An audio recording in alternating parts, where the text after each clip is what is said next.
que je ne m'exhibe pas. Je reste moi-même. C'est ma force. Ce que vous voyez ici, c'est ce que je suis.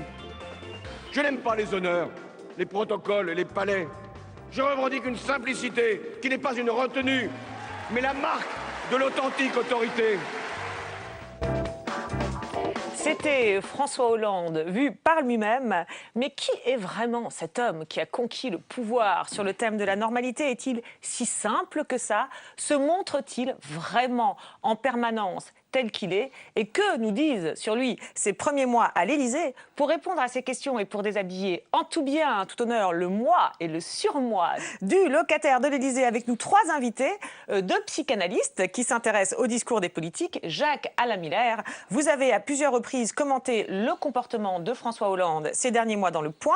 Jean-Pierre Winter, psychanalyste également. Alors votre livre, Transmettre ou pas, aux éditions Albin Michel, porte sur la question plus large des héritages et de la transmission, mais vous avez aussi écrit sur les dits et les non-dits des politiques. Thomas Legrand, journaliste et chroniqueur à France Inter. Alors vous avez suivi l'évolution, le parcours politique de François Hollande et vous nous donnerez votre point de vue sur ses récents comportements. Des comportements que commentera aussi un peu plus tard dans l'émission Pascal De Sutter, psychologue à l'université de Louvain en Belgique, à qui nous avons soumis quelques ingrédients du style Hollande, un style qui a séduit, mais qui a aussi été très critiqué ces derniers mois, avec notamment des unes de presse très dures, ce que l'on a appelé le fameux Hollande bashing. Alors comment le président réagit-il à ces critiques? Est-il atteint ou pas? Eh bien visiblement pas du tout. Tout cela glisse sur lui, comme il l'a affirmé lors de sa première grande conférence de presse. J'ai une conception de la liberté de la presse qui fait que je ne suis touché par rien et que je la respecte. Qu'il y ait des excès, je pense que mon prédécesseur en a connu. Qu'il y ait des modes, elles peuvent exister. Qu'il y ait des humeurs, qu'il y ait peut-être aussi des justifications. Et alors ? Il y a surtout la volonté d'être jugé sur une cohérence, une constance, une confiance et donc des résultats. Donc je considère que ça fait partie de la démocratie, avec peut-être parfois ses ampleurs ou ses cycles. Et puis je me dis toujours que, et ça c'est mon trait de caractère, que ça se retourne. Vous savez, je ne sais pas si je peux parler de ma vie politique, je ne suis pas encore à l'âge où on écrit ses mémoires, mais j'ai connu des situations tellement plus difficiles. Être président de la République me paraît être la meilleure réponse à mes détracteurs. Ah, il en a vu d'autres, dit-il, et c'est vrai que lorsqu'il était premier secrétaire du PS, François Hollande était affublé, on s'en souvient, de toute une série de surnoms peu flatteurs, alors des méchancetés qui venaient de son camp et qu'il commentait déjà en 2006 sur le plateau de Thé ou Café. Quand on entend des propos comme Monsieur Piège jaune, le culbuto, le flanc, Guimauve le conquérant, enfin vraiment des moqueries qui sont presque des injures et qui vont vraiment bon train en ce moment, ça vous touche quand même, non? Je suis toujours surpris de... souvent ça vient dans votre famille politique, ces mots-là. De l'imagination, de la fertilité des expressions. Mais moi, rien ne me touche. Quand je dis cela, c'est pas simplement parce que j'aurai une carapace. Bon, après, on va dire que je suis un éléphant, faut se méfier. Mais non, parce que je pense que je me connais. Je sais qui je suis et je sais ce que j'ai fait. Vous n'avez pas d'émotion, vous les montrez pas? Je suis pudique. Je suis contre cette espèce de politique spectacle où il faudrait se donner, se montrer, pleurer. Non, ça ne veut pas dire que je n'ai pas d'émotion. Mais vous les cachez? Je ne les cache pas, je les maîtrise. Moi, ce qui m'intéresse, c'est pas moi, même si je n'ai pas une mauvaise image de moi-même. Et vous avez de l'ambition. Et que l'ambition est légitime en politique. Mais ce qui compte, c'est l'autre. Alors il a cette phrase, on l'a entendu au début de l'extrait en 2006, « Rien ne me touche ». Alors la phrase est incroyable parce qu'on a du mal à imaginer quelqu'un qui ne soit touché par rien. Et le plus incroyable, c'est qu'il a quasiment les mêmes mots en 2012. On l'a entendu lors de la conférence de presse, « Je ne suis touché par rien », dit-il. Alors qu'est-ce que ça vous inspire, Jacques-Alain Miller? Est-ce que c'est possible d'être touché par rien? Écoutez, moi je le crois. Ce rien ne me touche, c'est vraiment la devise, ça pourrait être la devise de François Hollande et on aimerait le dire en latin, nihil me toccat. Ah oui, c'est ce qui le caractérise. Et rien ne me touche de ce qui se dit de moi, c'est-à-dire que comme sujet, c'est vraiment un sujet qui, en un sens, n'est pas analysable. Et qui affirme d'ailleurs, je sais qui je suis, c'est-à-dire il est au-delà du connais-toi toi-même, enfin il a accompli le connais-toi toi-même. Et donc je crois que c'est une phrase tout à fait fondamentale de la position de François Hollande. D'accord, pas seulement face aux critiques, en général. En général. Voilà. Et il y a une phrase aussi qui me paraît avoir un grand écho, c'est « ça se retourne ». Oui. C'est-à-dire que, pour moi, François Hollande, avec ses airs tranquilles et enjoués, c'est un politicien baroque au sens du XVIIe siècle, de Balthazar Gracian et de son homme de cour, c'est-à-dire qui a le sentiment très profond du branle des choses, comme on disait à l'époque, du changement. C'est pas le changement, c'est maintenant, c'est le changement, c'est toujours.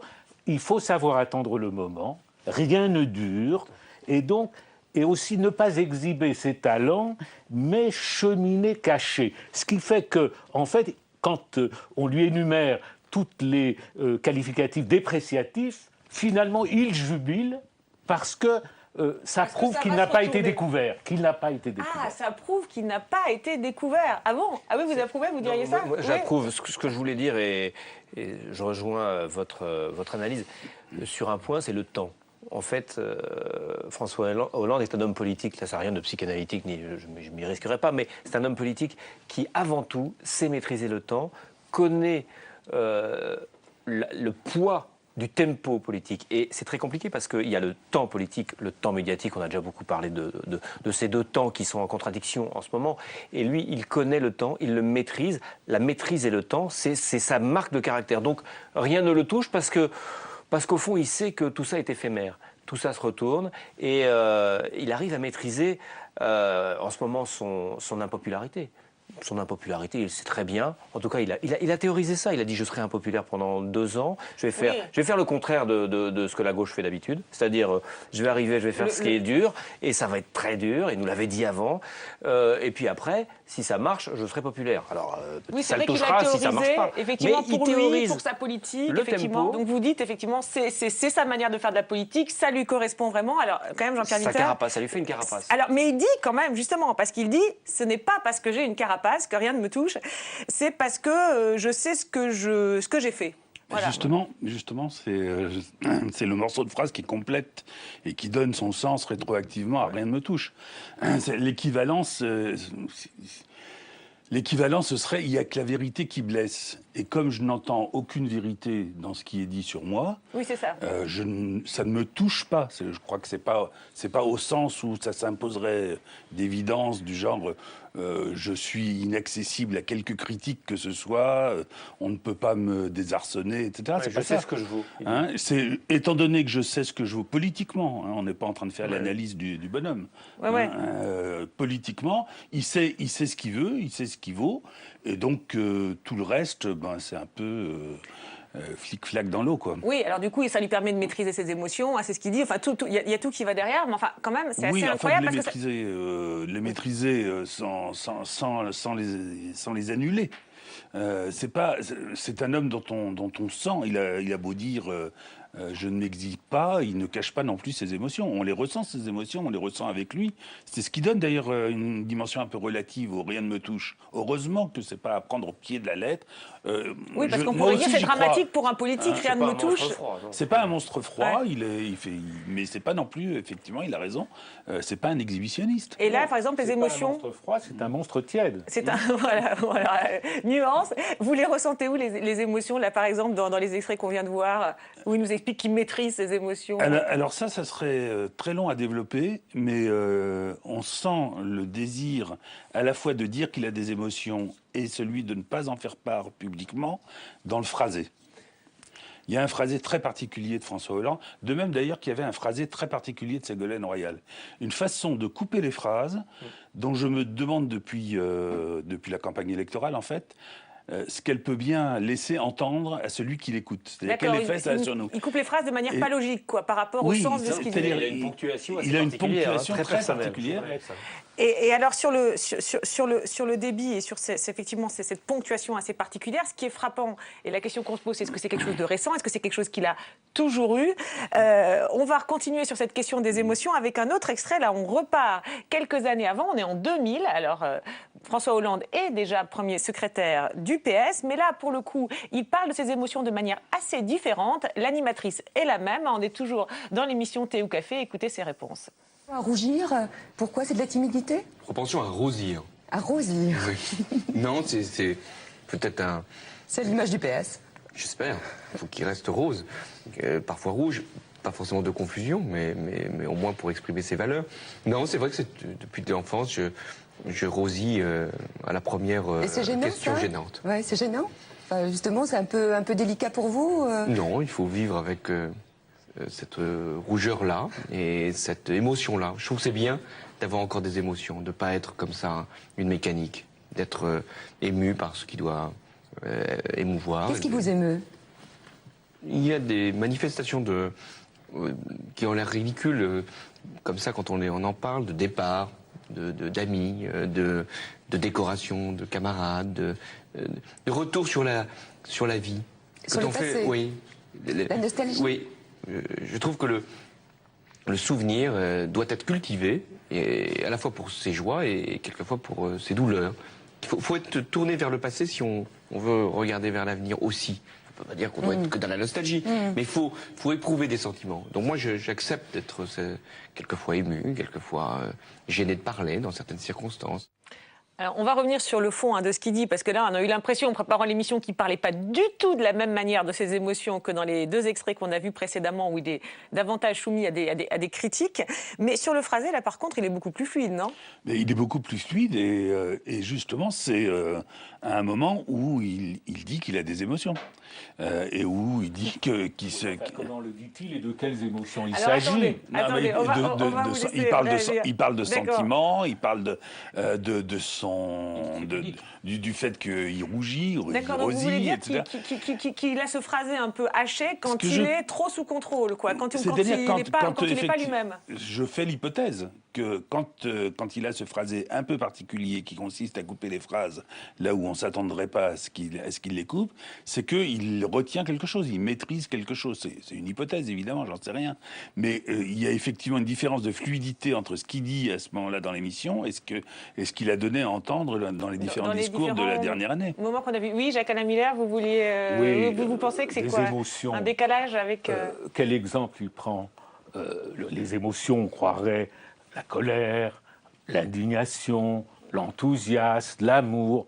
Il dit toujours, et ça on retrouve là le principe, c'est bien d'être ému par ce qui doit émouvoir.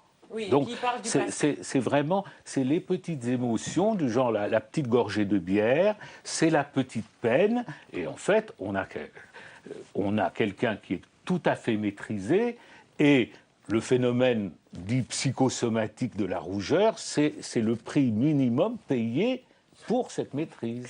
Ah, d'accord, mais au moins il concède à l'époque ses émotions. C'est vrai qu'il y a un décalage avec aujourd'hui. C'est vrai, mais moi ce qui me frappe, c'est encore une fois, quand il parle de ses émotions, quand il parle de quoi que ce soit, d'abord c'est toujours politique, l'émotion, un copain qui se fait décorer, enfin bon. Et voilà. Mais il parle du temps encore. Il parle du temps, de la nostalgie, le passé, et on a besoin du passé pour le futur. C'est vrai que c'est bizarre. La maîtrise du temps, qui est, selon moi, le grand art de la politique, c'est ce que fait le mieux François Hollande. Et pour terminer cette histoire de rosissement, parce que là il concède, alors il est à un autre moment de sa carrière, il est moins connu, il veut peut-être aussi susciter l'empathie, se faire aimer davantage, on a quand même l'impression... Ça serait compliqué, parce qu'il peut devenir rose, donc ça serait compliqué de dire « Ah non, je ne rosis pas », parce que c'est le seul moyen de rosir. Et est-ce qu'il rosit encore autant aujourd'hui ? Je sais pas. C'est vrai que c'était quelque chose qu'on disait beaucoup à l'époque, Fraisse des Bois, etc., le côté rosissant, mais aujourd'hui, non ? Je ne sais pas. Il n'a pas été en situation, en tout cas devant moi, de. Même pendant les questions gênantes de la conférence de presse, il n'a pas rosé. Non, ça, c'est pas le genre de truc qui l'impressionne. C'est pas ça qui l'impressionne. En tout cas, c'est vrai que ce côté rosissant, un peu timide, qu'il concède là justement dans cette émission, même si, comme vous le dites, c'est flagrant, contraste avec son image joviale, décontractée, à l'aise, qu'on a de lui aussi. Mais alors la question, c'est est-il toujours si à l'aise que ça? Et son amour revendiqué des bains de foule ne cache-t-il pas parfois justement un certain malaise? Telle est en tout cas l'analyse de Pascal De Sutter, psychologue à l'université de Louvain en Belgique, à qui nous avons soumis quelques images récentes. Je vous propose de les regarder, d'écouter son commentaire et puis on revient en plateau. Sincèrement, je trouve ça très agréable parce que justement, Ah non. Est-ce que tu l'avais dit ou tu l'avais su? non. J'espère que ça a été enregistré parce que ça a un peu touché le servir. Mais tu es beau aussi. Donc moi ça vient du cœur. C'est gentil. Et voilà, c'est ça les petits. Ouais, Justement, c'est spontané. Lequel c'est votre fils? Allez Dylan. Allez. Ah bah alors là, si on commence, je pense que vous allez avoir le défilé de bisous. En face, s'il vous plaît. J'en profite Voilà, je alors. pense que voilà. Oh, quelle chance. Quelle chance, quelle chance. J'ai de la chance, on va faire. J'ai plein de bisous, moi. Je suis le président des bisous. Ce qui est intéressant, c'est le contraste entre les nombreux témoignages, effectivement, de gens qui approchent François Hollande et qui disent que c'est quelqu'un de chaleureux dans son expression verbale, dans les mots gentils qu'il dit. Pourtant, comme on le voit dans cet extrait, finalement, il y a beaucoup moins de chaleur, beaucoup moins de contact dans son comportement non verbal. C'est-à-dire que dans ces gestuels, on voit qu'avec les enfants, ils gardent quand même une certaine distance, même une grande distance, qui est un petit peu étonnante. On peut imaginer que les enfants les accueillent, les prennent dans ses bras, pourquoi pas, ils les serrent un petit peu, eh bien, ils gardent toujours ce recul. Alors, c'est pas juste dans cette situation-là, c'est dans plein d'autres situations. Il semblerait que un petit peu sa manière de fonctionner depuis longtemps, c'est une forme d'évitement. Alors, il y a une situation d'ailleurs, parce qu'on a cherché des situations un peu spontanées, des moments non préparés, on en a retrouvé un, il n'y en a pas beaucoup. Le 14 juillet, quand un parachutiste s'était blessé, François Hollande improvise, va le voir. Qui est tombé, je suis passé dans la dépression de mon camarade, il y a beaucoup de turbulences, ça arrivait droit, donc c'est une grosse entorse du genou. Bon, là, vous allez être soigné normalement par des troupes d'élite. Je suis vraiment désolé. Non. C'était les gars bien beaux. Et d'arriver comme ça, aussi près. Bravo. Soignez-vous bien, j'espère que vous ne garderez pas un trop mauvais souvenir de cette cérémonie. Nous, on garde un excellent. C'est un excellent souvenir de toute manière, parce que c'était au-dessus de Paris devant le président. Voilà. On est des privilégiés. C'est nous qui avons été privilégiés par ce défi. Bravo. Soignez-le bien alors. À l'année prochaine. C'est vrai, une fois de plus, c'est extrêmement sympathique, notamment dans les paroles qu'il échange avec le parachutiste. Mais là aussi, on voit une certaine raideur, on dirait qu'il est mal à l'aise physiquement. À un moment même, il se gratte un petit peu la tête en se demandant qu'est-ce que je vais faire ici.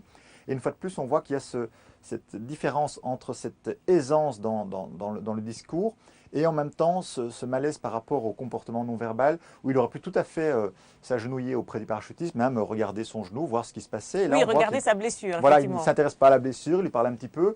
Et puis on dirait qu'il est vraiment plus ennuyé par la situation qu'au contraire confortable. Et ça confirme un peu cette impression de quelqu'un qui est d'une pudeur extrême même, qui a de la difficulté dans le contact. Et je pense qu'il y a un contraste énorme, notamment avec son prédécesseur, qui lui, au contraire, touchait tout le monde. Il avait toujours besoin de ce contact physique.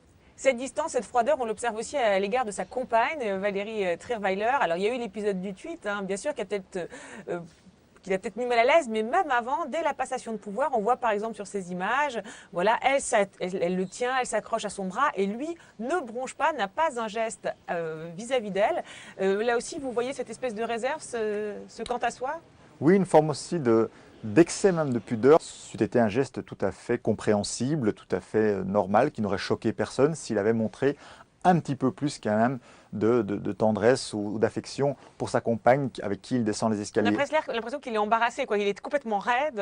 Effectivement, et d'ailleurs souvent dans sa manière de bouger son corps, il est assez raide. Et d'ailleurs dans son passé, c'est quelqu'un qui aimait beaucoup le sport, mais il n'a jamais été un grand sportif parce que justement il avait un petit peu cette maladresse par rapport à son corps. Et d'ailleurs, des images où on voit parfois jouer au foot il y a très très longtemps, on voit vraiment que ce n'est pas quelqu'un de fluide dans l'expression corporelle. Il y a un moment un peu paroxystique dans cette, entre guillemets, stratégie d'évitement que vous avez en partie décrite. C'est lors de son voyage à New York, voilà, François Hollande est à l'OTAN, et là, oups, Ségolène Royal, son ex-compagne. Et là, sa réaction a été beaucoup commentée dans les médias, je vous la montre. Une autre personnalité s'est invitée sur la photo, Ségolène Royal, venue en marge de l'Assemblée générale de l'ONU assister à la réunion de l'Internationale socialiste. Son rendez-vous avec la presse est fixé au moment même où François Hollande arrive. Je vais peut-être lui dire bonjour alors à ce moment-là. Mais la poignée de main n'aura pas lieu. Au loin, François Hollande rebrousse chemin. C'était la petite histoire dans la séquence diplomatique du président à New York. Voilà, moment très commenté. On voit pas le moment où il rebrousse chemin, mais on voit au loin qu'effectivement, il ne s'approche pas, en tout cas. Qu'en pensez-vous de cette séquence? C'est une stratégie tout à fait typiquement, je dirais, hollandaise, qui est l'évitement. Et je pense que c'est une hypothèse de psychologue, mais que c'est lié à les comportements qu'il pouvait adopter vis-à-vis de son père, qui était une personnalité très autoritaire, qui avait été très très dur avec son frère, qu'il a envoyé en pension. Et donc, lui, il avait choisi une autre stratégie, ce n'est pas la confrontation directe, c'est l'évitement. S'arranger pour ne jamais, même s'il ne partageait pas les mêmes opinions, ça c'était courageux de sa part d'ailleurs d'avoir des opinions politiques tout à fait différentes de son père, mais jamais de l'attaquer frontalement. Et là aussi, on voit qu'il aurait tout à fait pu, de manière normale, aller saluer sa collègue du Parti socialiste, Ségolène Royal, cela n'aurait surpris personne. Et pourtant, il choisit l'évitement, c'est-à-dire il choisit de ne pas avoir cette confrontation qui probablement l'aurait stressé, le mettait mal à l'aise. Alors, c'était l'analyse du comportement. Alors, on commentait pendant les extraits, notamment vous, Thomas Legrand, en disant « Mais enfin, c'est le protocole, c'est normal qu'ils ne tiennent pas le bras de sa compagne. » Il y a sûrement des choses vraies. Mais moi, j'avais une lecture aussi qu'on peut dire un peu plus politique. François Hollande arrive à un moment donné, et d'ailleurs on revient à la question du temps, il dit toujours l'élection présidentielle, selon le mythe gaulien, c'est la rencontre entre le peuple et un homme, et lui il rajoute la rencontre entre le peuple et un homme à un moment donné, et moi j'arrive au bon moment. Il arrive à quel moment? Il arrive à un moment où on a besoin d'un président qui a un peu de distance, un président qui a la manière et qui est moins présent, moins physique parce que Nicolas Sarkozy. Nicolas Sarkozy, voilà. Il se serait agenouillé devant le parachutiste, il aurait pris sa femme par le bras. Exactement. Il aurait fait tout ça, et peut-être que quand on a élu Nicolas Sarkozy, on avait besoin de tout ça. Bon, on n'avait plus besoin de ça, il nous fallait autre chose, et il l'a compris, ça lui correspondait, et voilà, on voit ce moment très gênant pour lui, où Valérie Trierweiler lui prend le bras, alors qu'il est entre deux rangées de gardes républicains, et qu'il faut avoir une démarche un petit peu comme ça, un petit peu présidentielle, et il est très embêté, il ne peut rien dire, il se mord. Alors je vais faire de la psychologie de cuisine, moi, mais on le voit, il se mord un peu la lèvre comme ça, il le fait souvent. Et là, c'est quand il est énervé et qu'il ne peut rien dire. S'il dit quelque chose, on va tous essayer de voir ce qu'il dit, donc il est coincé. C'est sûr que lui remeler, lâche-moi le bras, c'est sûr que bon, c'est pas possible. D'accord, donc ça c'était effectivement sur le fait que cette attitude politiquement, voilà, le protocole, il colle au protocole, effectivement. Et aux besoins politiques du moment d'un président un petit peu distancié. Non, mais c'est effectivement très, très clair. Alors c'est très clair quand le protocole est en jeu. En revanche, quand on le voit face aux enfants, notamment, où il fait des petites blagues, je suis le président des bisous, il essaye, mais on a quand même l'impression qu'il est... l'impression qu'on a, effectivement... Vous trouvez à l'aise, vous? Je le trouve à l'aise verbalement, et physiquement, il ne peut pas aller plus loin. C'est le président, c'est les enfants. Moi, je ne me lancerai pas dans une analyse du papa et de la maman de François Hollande. Je pense que quand il dit pudeur, c'est une pudeur proprement politique qui veut dire ne te découvre pas, je me connais, tu ne me connaîtras pas. D'accord. Donc c'est pas pour vous à mettre en lien avec une certaine raideur dans le comportement, un certain malaise. Jean-Pierre Winter, vous en pensez quoi? Qu'auriez-vous voulu qu'il fasse avec les enfants d'autre que ce qu'il fait? Il est devant des caméras. On a l'impression qu'il n'est pas très à l'aise. Il ne va pas les prendre sur ses genoux. Mais non, devant un enfant qu'on ne connaît pas, on est tous mal à l'aise. Et alors que j'imagine que quand on incarne la fonction de représenter la totalité de la nation, l'aisance n'est pas ce qui domine. Mais la pudeur, en l'occurrence, elle est liée à la dignité de la fonction et à la préservation de la dignité de la fonction. Vous connaissez tous ce proverbe qui dit pour vivre heureux, vivons cachés. mais on repère dans la clinique, je crois que Solers avait fait une allusion à ça un jour, on repère cliniquement qu'il y a une autre façon de faire qui est pour vivre caché, vivons heureux. Lui, il montre que bon, bah voilà, ça va quoi, hein, tout va bien, et c'est une forme de pudeur de se présenter. Pour qu'on n'aille pas gratter, pour qu'on n'aille pas gratter derrière. Mais je n'arrive pas à imaginer comment. L'humour fait partie de cette pudeur, de ce vernis. Absolument, c'est une façon de sourire pour se préserver. Dans cet extrait qui m'avait frappé moi à l'époque, c'est quand même d'oser dire, alors qu'il vient d'être nommé président, élu président, je suis le président des bisous. Alors qu'on lui demande d'être autoritaire. Oui, et justement, il dit ça, coup, et je trouve ça très... c'est pas protocolaire, c'est assez sympa, et c'est même... Il y a un petit risque politique, bon, Bisounours, Guimauve le Conquérant, tout ça, c'était... Il joue avec sa propre caricature. Ah, vous pensez que là, c'est un jeu? Oui, je pense. Le président des bisous, oui. Et puis, il joue aussi avec le contexte. Nicolas Sarkozy avait l'image de l'homme agressif, et lui, il est gentil, il a réussi en étant gentil. Il joue avec ça, c'est quelque chose qui, à mon avis, est important politiquement à ce moment-là. Alors vous soulignez ce trait d'humour pendant cette séquence, hein, dans cette école où on est juste après l'élection. Et alors, il y a un autre moment qui est intéressant et assez symptomatique, toujours dans ce même extrait. C'est toujours un trait d'humour. Je vous propose de l'écouter. J'ai plein de bisous, moi. Je suis le président des bisous.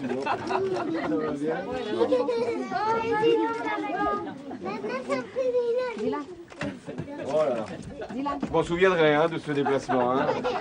Nous aussi. Si on fait autant de bisous durant le quinquennat, c'est pas sûr. Bon, écoutez, bravo. Des moments difficiles, on reviendra.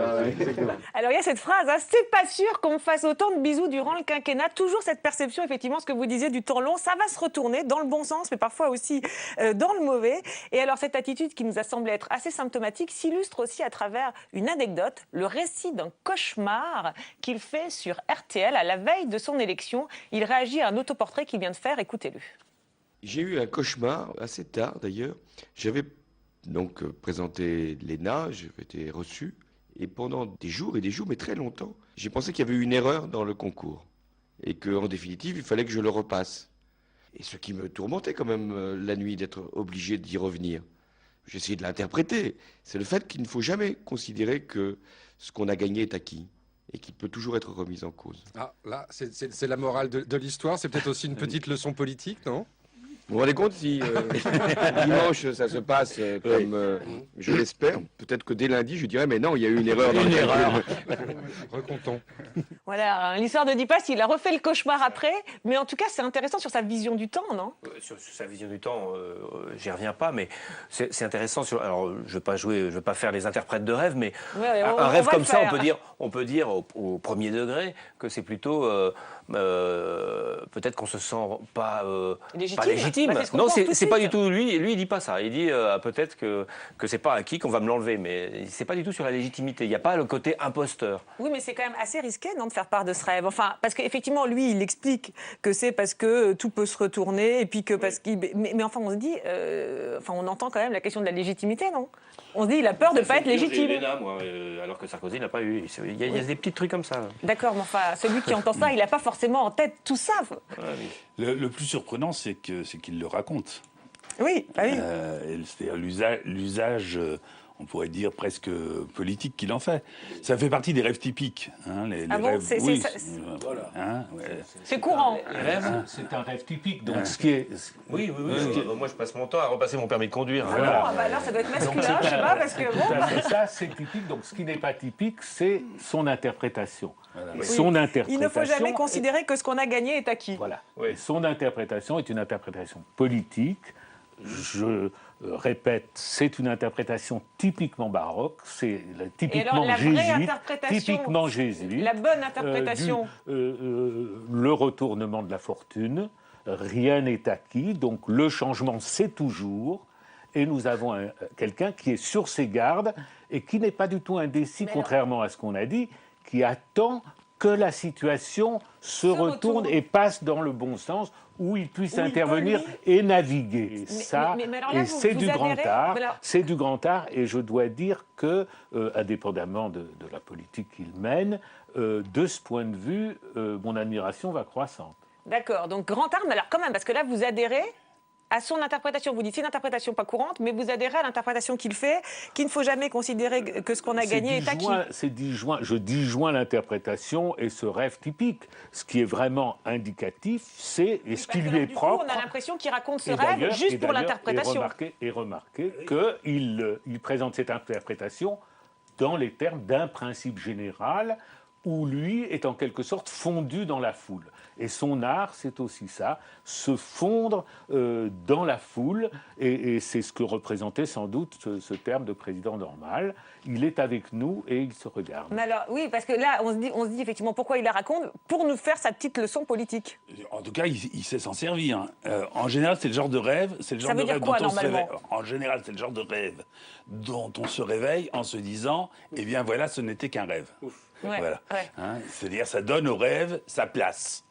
Sa place de réalisation du désir à peine inconscient, là, en l'occurrence, et qui renvoie sûrement, effectivement, à des tas d'autres choses qui ne nous regardent pas et dont il ne nous fait pas part. Mais je suis intrigué par l'analyse de Jacques-Alain Miller, qui veut absolument que ça soit baroque. J'aimerais qu'il en dise un petit peu plus, parce que rien n'est jamais acquis. Ça traverse l'histoire depuis l'Ecclésiaste jusqu'à Aragon. Hein. Rien n'est jamais acquis à l'homme, etc.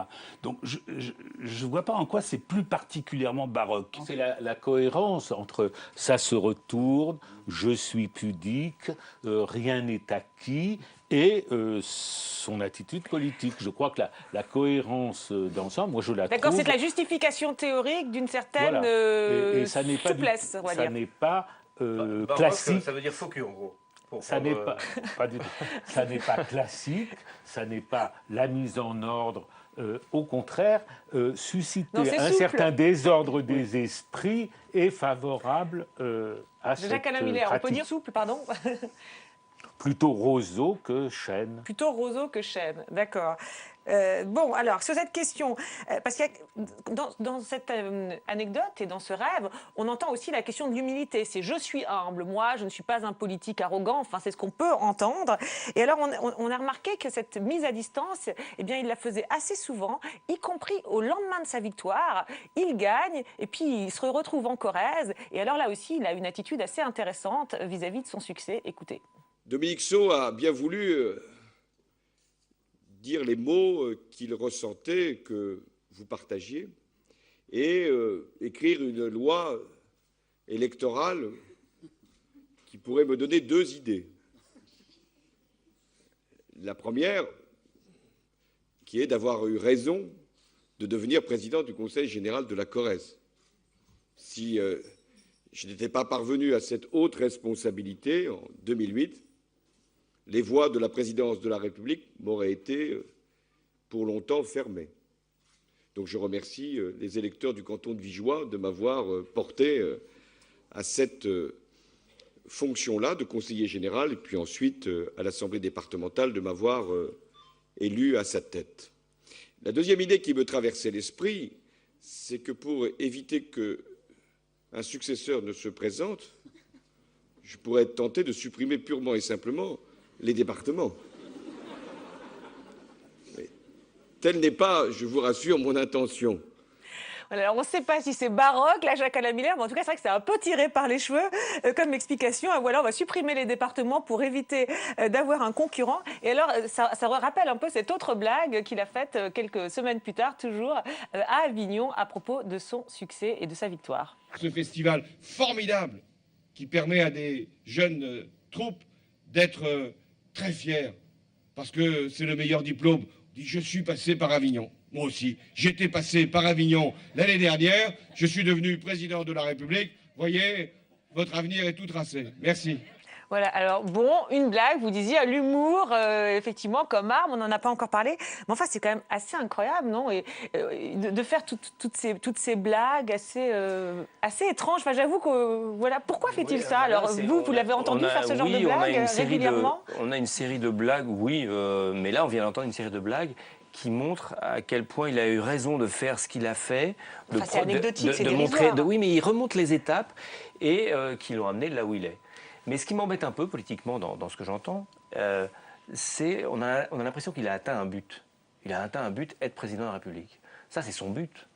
mais je trouve que c'est assez incroyable de le dire comme ça, parce que notre but à nous, les électeurs, c'est pas qu'il soit président de la République, c'est qu'il fasse quelque chose, et qu'il en fasse quelque chose.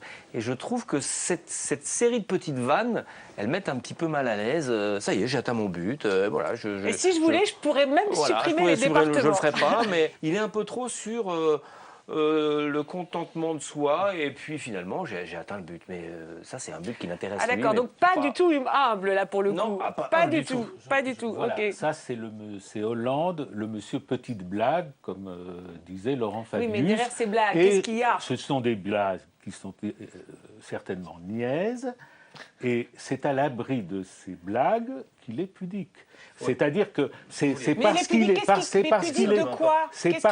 cet homme-là, c'est parce qu'il est cet homme-là qu'on ignore et qu'on ignore le grand politique qu'il est. C'est parce que vous avez donc là... Donc il veut cacher qu'il est un grand politique voilà, avec ses blagues. c'est une façon de se cacher. Et aussi... Non, il veut montrer qu'il est un grand politique. Il y a un autre extrait, je ne sais pas si on le verra, mais moi je me souviens pendant la conférence de presse où il parle des critiques qui lui sont adressées. Il parle des critiques et à la fin, la meilleure réponse à ces critiques, c'est que je suis président de la République. On l'a entendu au début de l'émission. Voilà, comme si c'était une fin en soi d'être président de la République. C'est pas une fin en soi. Alors, désaccord. On va donner à Jean-Pierre, on va donner la parole à Jean-Pierre Winter. Finissez votre. Donc vous dites non, il se cache. C'est une façon de dire je ne suis pas aussi con que j'en ai l'air. Ah bon? Je ne suis pas aussi bête que mes petites blagues. Il y a un point où il le rappelle. Attendez, je peux juste essayer, pour être sûr qu'on a bien compris. Donc vous dites, il fait des blagues, c'est une manière de cacher le grand politique qu'il est derrière ses blagues, vous avez dit un peu niaise, voilà. je vous cite. Hein. Et en même temps, quand il rappelle son succès, c'est une manière de dire aussi, je ne suis pas si mauvais que ça. C'est un petit memento. N'oubliez tout de même pas, pendant que vous vous moquez de moi, que le président, c'est moi. C'est un tout petit memento à la fin. D'accord, ok. Donc Jean-Pierre Winter, pardon. Dans la pudeur affichée dans la pratique du mot d'esprit, sinon systématique, en tout cas récurrent, vous posiez très justement la question de savoir qu'est-ce qu'il faut cacher. Je crois que ce qu'il faut cacher, c'est la jouissance d'être arrivé là où il est arrivé, c'est-à-dire la jouissance du pouvoir. Personne n'arrive à ce niveau-là sans en jouir d'une certaine façon. Mais comme dit Thomas Legrand, c'est pas très habile de le montrer. Et ce qu'il dit quand il fait ce mot, quand il fait ce jeu de mots, je dirais pas qu'il est niais, mais en tout cas qu'il est très qui tombe à plat, notamment celui sur les départements, sur la suppression des départements. C'est une façon de dire voilà, je jouis d'avoir potentiellement, parce qu'en fait il ne l'a pas directement, en tout cas, je jouis d'avoir potentiellement ce pouvoir d'un trait de plume d'effacer les départements, mais je vous rassure tout de suite, je n'en ferai rien et c'est une pure jouissance personnelle. De pouvoir le dire. Et la pudeur, le plus souvent, la pudeur, ça consiste à cacher ce dont on jouit. C'est-à-dire à ne pas le mettre en partage. Oui, mais là, il le montre par ses blagues. Alors, il le montre, mais en même temps, la fonction de la blague, c'est à la fois c'est la fonction de la plaisanterie, de la blague, du mot d'esprit, c'est à la fois de donner à entendre et de kidnapper, de retirer ce qu'on est en train de donner à voir. On l'a entendu, mais on pouffe. D'accord. Bon. Tout ça est dans la période où il vient de devenir président. C'est vrai. Et là où beaucoup joueraient, maintenant je dois me pénétrer de l'âme de la France, de son histoire, etc. Et lui, au contraire, il fait joujou avec le mot de président. Un petit peu. Il fait joujou. Et par exemple, à Avignon, il dit « Je suis venu à Avignon, je suis devenu président ». Eh bien, vous n'avez qu'à faire c'est-à-dire de nouveau cette façon de se fondre dans la foule et de désarmer ce que pourrait susciter d'envie ou d'agressivité, justement, sa suprématie. Les envieux n'ont qu'à passer par Avignon. Alors, vous le soulignez très justement, c'était juste après son élection, il a voulu faire, vous dites, un petit peu joujou, mais alors, ce qui est intéressant, c'est que cette attitude et cette manière comme ça d'évoquer son pouvoir. Il l'a eu aussi assez récemment. C'est un reportage qui a été extrêmement commenté, qui a été diffusé sur France 2 dans le cadre d'un portrait croisé avec Jean-Marc Ayrault. Je vous propose de regarder, d'écouter, et on va commenter juste après. Que le Premier ministre ait parfois la bonne proposition, oui, ça arrive souvent. Mais c'est le président qui a le dernier mot. François Hollande veut donc rééquilibrer le couple exécutif. À l'Élysée, la définition du cap, à Matignon, la mise en œuvre. Mais si le président a un mandat clair de 5 ans, celui du Premier ministre est plus aléatoire. Son prédécesseur est resté 5 ans. Est-ce que ça s'est bien terminé? Lionel Jospin était resté 5 ans aussi. Oui, est-ce que ça s'est bien terminé? Personne ne peut dire qu'il y a une loi.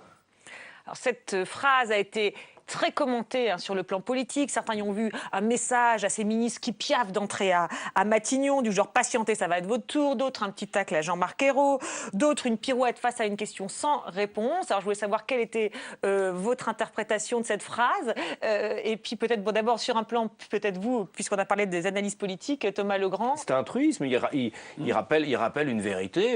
Le Premier ministre est là le temps qu'il faut, ça peut durer 5 ans, ça peut être moins, il n'y a pas de règle.